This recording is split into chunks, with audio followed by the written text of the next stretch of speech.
Always speak truthfully and forcefully. Do not be a politician ever. Playing politics doesn't work. If you think that if you're going to say plant-based instead of vegan, that's going to make somebody listen, you're sorely mistaken.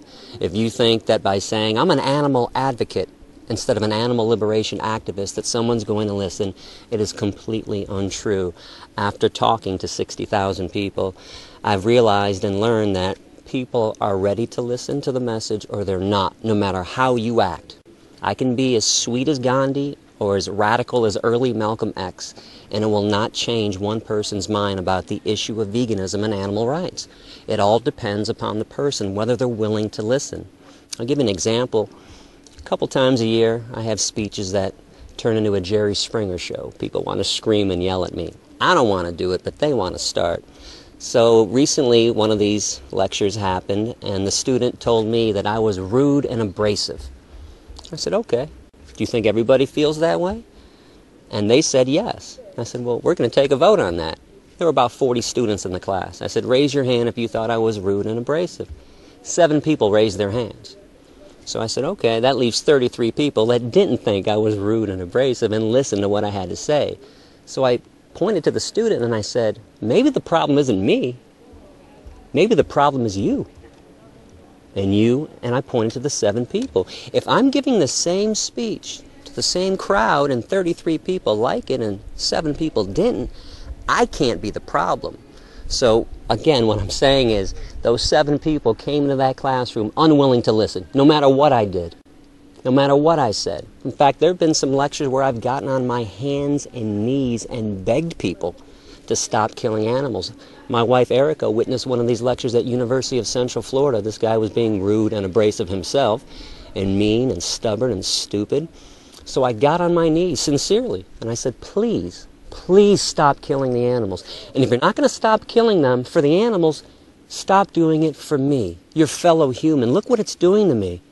And he looked at me dead in the eye and said, no. So my point is, politics never works. It's always better to speak the truth and be honest. And when I condemn politics and politicians, think about this. All the people that we collectively admire, Gandhi and Dr. King and Malcolm X and Rosa Parks, Nelson Mandela, Henry David Thoreau, none of the people that we collectively admire was a politician. They were all activists. So I will ask activists to stop playing political games, say what needs to be said, explain the murder, the Holocaust that's taking place, explain the rapes that happen to animals on a daily basis. Don't be afraid to say these words. These animals are suffering horribly, and when we sit around and play political games, it doesn't benefit them in one bit.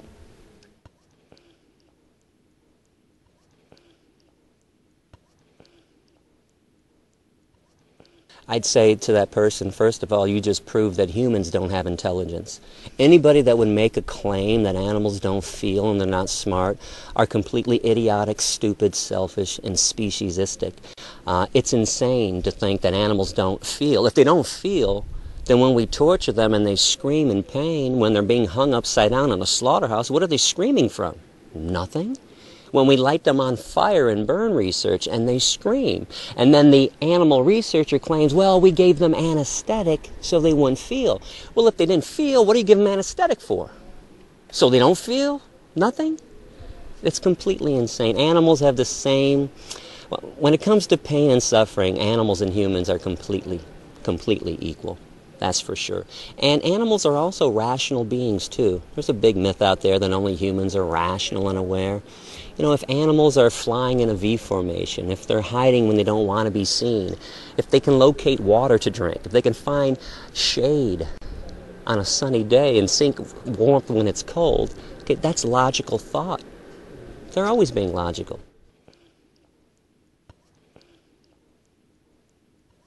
We don't have the right to, but I understand why people feel this way, which is why I want to educate and talk to them and teach them the truth. But you bring up something very important. Our parents are full of lies, completely full of lies, because of what their parents told them and what their parents told their parents and what society tells people and religion and government. So what I want to tell people is don't believe things just because your mommy and daddy told you so. And mom and dad have no clue about ethics in most cases, have no clue about how the world should be working, have no clue about proper human to animal relationships. Fortunately, all the vegans I know broke away from their parents and from their parents' training, and they are now thinking logically and compassionately for the first time. If I can go into more detail about family, I know my wife doesn't like this, but I think family is the downfall of society, because people end up living for their families, doing whatever their families want, never cutting that invisible umbilical cord that still exists.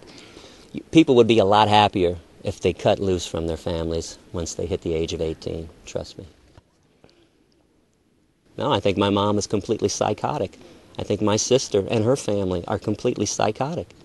They've actually stopped talking to me because I care about animals. Where's the logic and the sanity in this?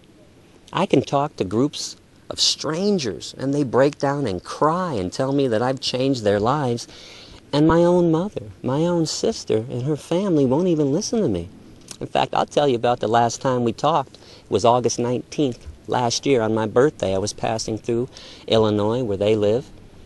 I was there for one day, because that's all I can take from my family anyways. It's not like we were close before that.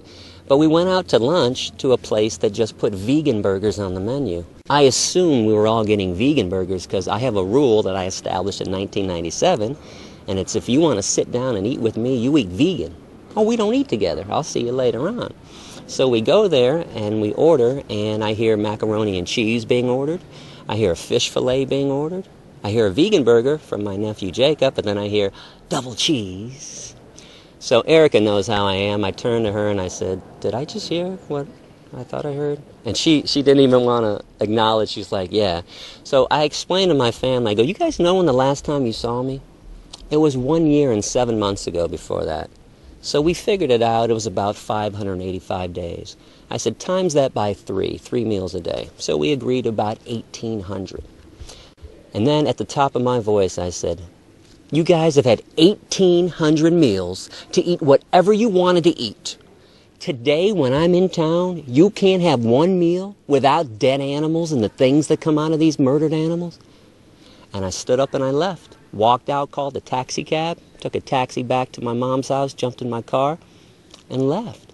And again, they still think that I'm irrational for this, when they're the ones that are psychotic. 1,800 meals? You can't have one meal without dead animals? But this is the mentality of most meat eaters and of parents too, because parents also hate to admit that they're wrong.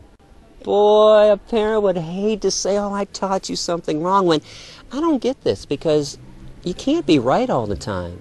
I don't know why parents, like most people, can't just acknowledge the fact that they made a mistake, make amends, apologize for the way they've been living, and evolve, change, move forward. And I don't think the problem of animal abuse and omnivorism is any different in China than it is in America. Everybody has this false belief that every time I talk to somebody from a different ethnicity, they say, oh, but I'm Filipino. We really eat a lot of meat over there. Like you eat more meat than we eat in America, breakfast, lunch, and dinner. Everybody does animal flesh for breakfast, lunch, and dinner. It's not worse in China or in India than it is anywhere else. And if I happen to get America or Israel or Italy to go vegan first, that's still a victory. And then we'll just move on to another country and get them to go vegan. That's how it's going to work. I doubt it's all going to happen at once. There's going to be a mass revelation, an epiphany, and the whole world's going to go vegan overnight. Change, unfortunately, doesn't happen that way. I mean, we can look right now in many parts of the world. Women, for example, have achieved equal status, but in most parts of the world, they haven't. So just like women's rights isn't going to happen all at once, neither will animal rights. But you keep on talking and preaching and teaching, and you get women's rights over here, and animal rights over here, human rights over here, animal rights over here, and then eventually we're going to have a peaceful planet where everybody can be treated fairly and equally.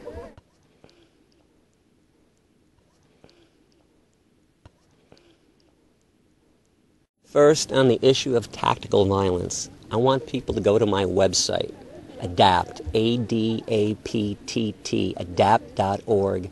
I want you to click Other Animal Rights Issues, and then click What's Wrong with Violence, and actually read the essays that I've written instead of bits and pieces online.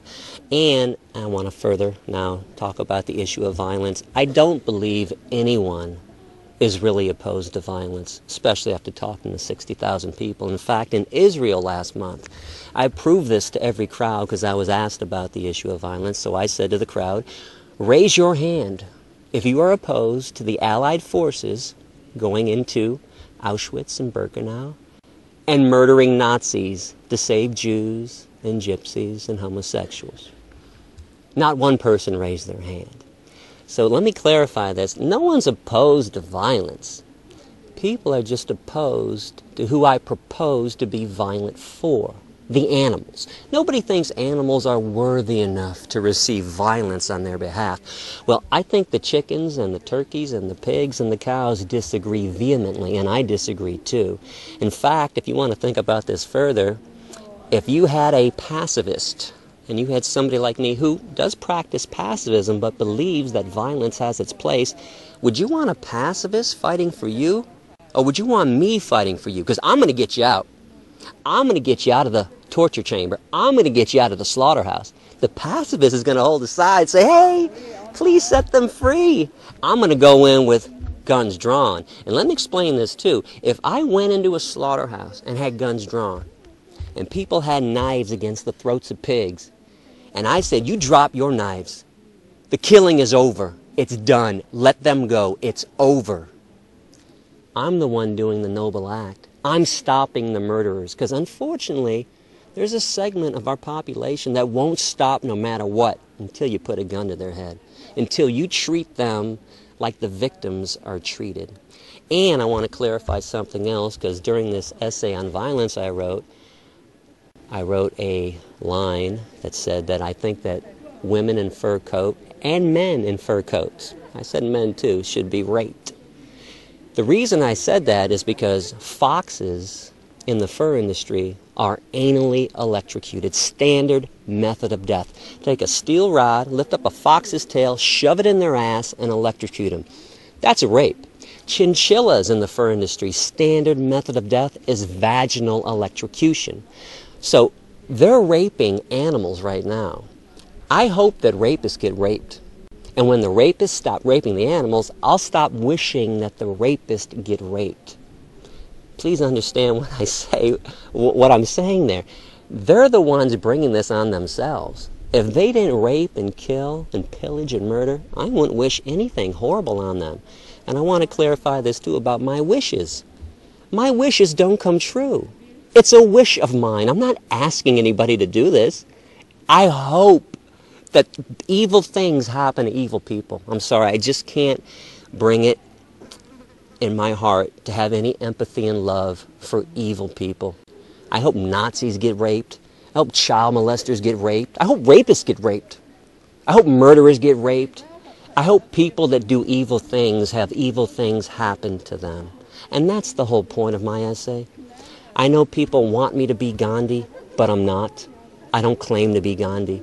In fact, if you ask me, my hero is early Malcolm X, who also supported a violent retaliatory response.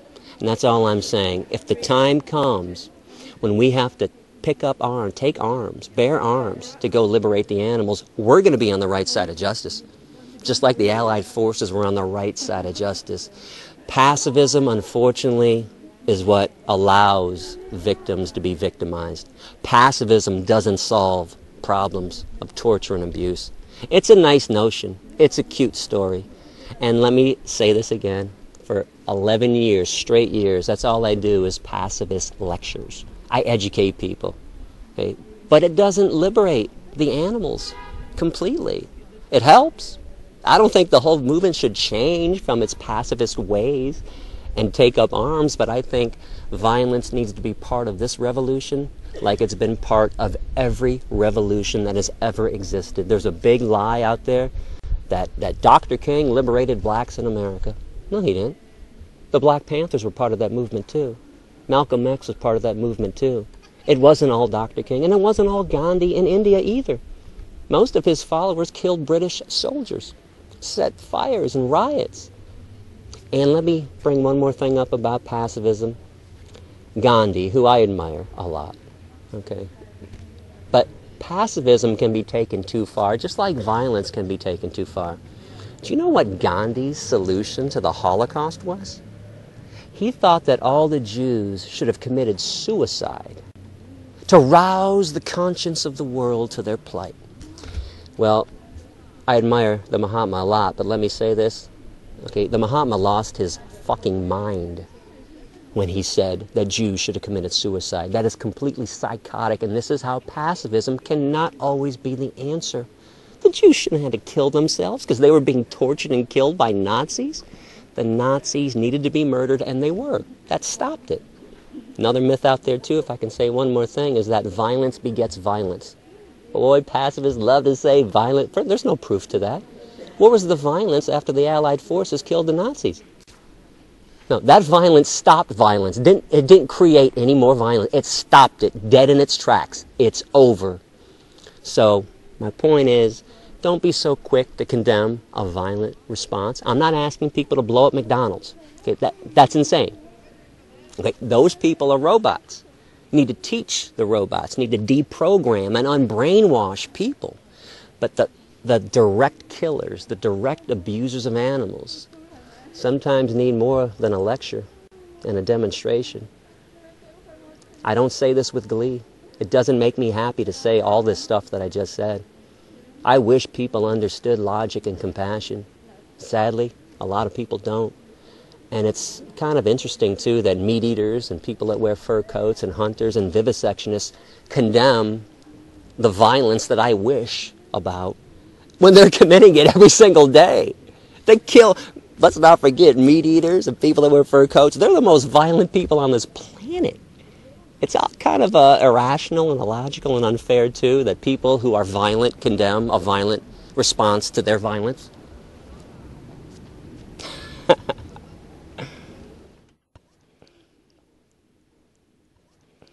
Veganism is the most ethical way to live, and that's why people choose veganism. It causes the least amount of pain and suffering intentionally on this planet. So that's why there's so many people wanting to be vegan. It's the same reason I chose veganism. I don't want to cause pain and suffering to somebody that has never harmed me or harmed anyone else on this planet. I mean, when was the last time a chicken or a cow attacked a human being? How about never? A pig, a turkey, never. We're the ones that attack them. So it's logical to want to be vegan, to want to reduce and eliminate pain and suffering. Even though we have fantasies sometimes about harming people that harm animals, it's logical. It's not psychotic to want to harm somebody that's murdering somebody else. I mean, again, if you have love for Nazis, you need to see a psychiatrist. If you want to protect a child molester, you need to seek some serious medical help. There are certain people that are not worthy of having... There are certain people that are not worthy enough to be treated fairly and equally. When you violate somebody else's right to be free, I think you've given up your right to be treated fairly and freely and equally as well. And I'm not running around attacking people. I don't have a machete or a 9mm. Okay, I'm not shooting anybody. When I talk about the violence that needs to happen, that will happen one day, I'm explaining that I'm not going to condemn it. And I think it would be wrong for any animal rights person to condemn an act of justified violence against somebody who victimizes innocent beings.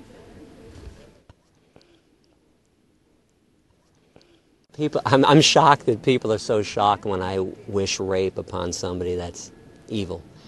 At least in America, every time a child molester or a rapist gets sent to prison, people make a joke, and it's, I can't wait till Bubba or Tyrone gets a hold of him in prison. All the time people wish rape on somebody else.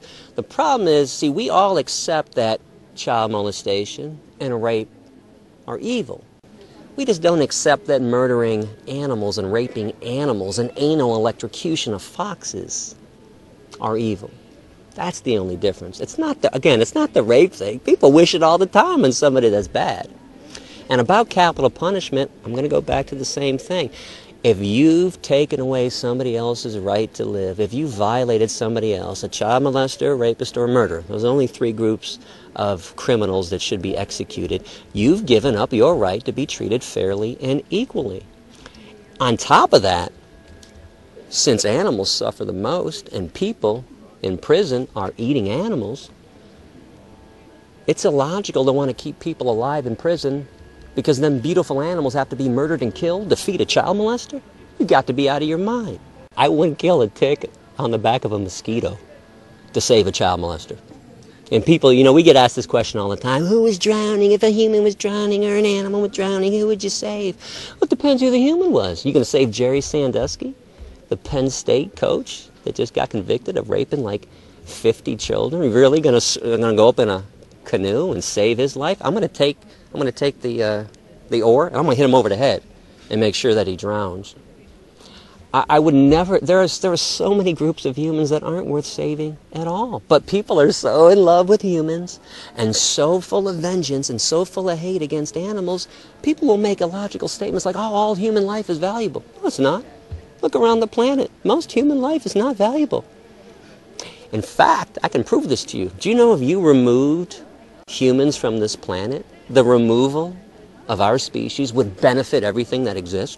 It would benefit not only the animals, it would benefit the insects, it would benefit the water, the air, the mountains. If we're the only ones that are expendable on this planet, why do people think we're so important? Because if you took the ants off this planet, the whole system would collapse. The bees, and the bees are dying off. If you've been following the news for the last 10 years, when the bees go, we're about 2 to 3 years behind the bees. That's how valuable bees are. Take us out, everything gets better. Now, as I say this, I don't think it has to be this way. Again, this is why I want to educate people and talk to people and teach them how to live compassionately and altruistically and peacefully on this planet. But right now, we've gone awry. We're like the worst bacteria that has ever existed on this planet. And peace begins at the dinner table. Again, if you can start giving compassion to the animal kingdom, to the insect kingdom, then you start living peacefully with the planet and with each other. I don't want any innocent being executed by our governments. Okay, I want DNA to be used. Okay, but there are certain cases where people are flat out guilty of rape, child molestation, and murder. There's no question about it. And keeping these people alive for 20, 30, 40, 50 years and killing thousands of innocent animals to feed them, that's insane. That's a completely insane position if you care about innocent beings and you care about justice. Certain humans have to be cut loose. Thank you very much for being here with us. Thank you. Thanks for having me. Thanks for listening.